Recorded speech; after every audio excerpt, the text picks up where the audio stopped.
Com a participação das forças militares da União Soviética e dos Estados Unidos, a guerra ganhou proporções mundiais.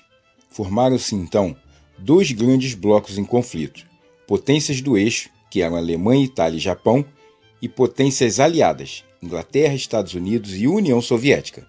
No período de 1941 a 1942, os exércitos alemães, apoiados por aliados húngaros, finlandeses e italianos, avançaram de modo fulminante pelo território da União Soviética, aniquilando cerca de um terço de seu exército.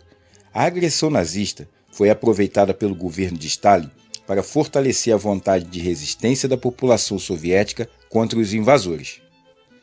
As mais terríveis batalhas da Segunda Guerra foram travadas na frente oriental, entre a Alemanha e a União Soviética.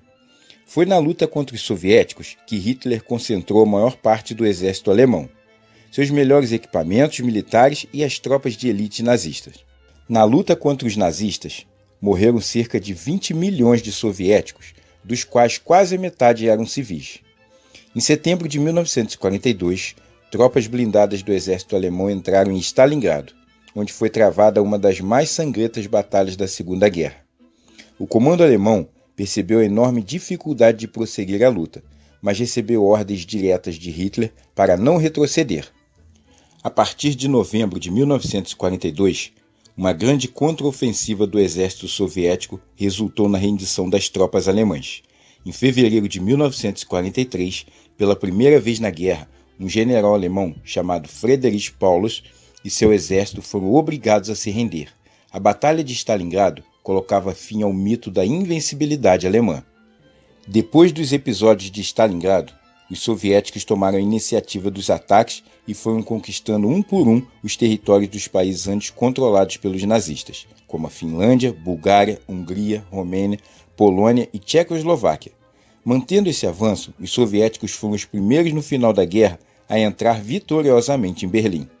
Os norte-americanos disponibilizaram o poderio de sua força industrial a serviço da guerra contra os nazistas. Milhares de navios, tanques, aviões e toneladas de equipamentos bélicos foram produzidos pelas indústrias dos Estados Unidos. Em 1942, tiveram início os bombardeios aéreos ingleses e norte-americanos sobre as grandes cidades alemãs. A intensidade desses ataques foi aumentando até 1945. Aos poucos, a aviação aliada destruía as redes de comunicação e as zonas petrolíferas dos nazistas, paralisando assim a indústria bélica alemã. No norte da África, o general inglês Bernard Montgomery iniciou em outubro de 1942 a contraofensiva contra as tropas do general alemão Rommel. Em 13 de maio de 1943, 252 mil soldados alemães e italianos foram aprisionados. Desembarcando na Sicília, em julho de 1943, as tropas aliadas, lideradas por norte-americanos e ingleses, iniciaram a invasão da Itália. Mussolini foi preso e afastado do poder pelo novo governo, que era chefiado pelo general Pietro Badoglio, que assinou um acordo de paz com os aliados.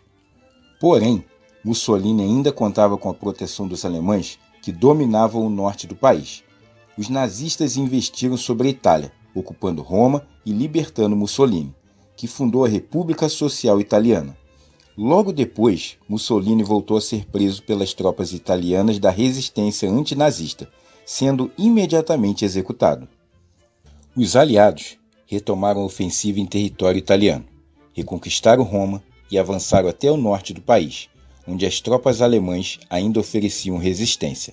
A FEB, a Força Expedicionária Brasileira, com o efetivo de mais de 25 mil homens, participou da luta contra o nazifascismo durante essa campanha da Itália, tendo tido grande sucesso. Eu espero que com esse vídeo eu tenha lhe ajudado a entender um pouco como se deu a expansão da Segunda Guerra Mundial. Muito obrigado por você ter assistido, um grande abraço e fique com Deus.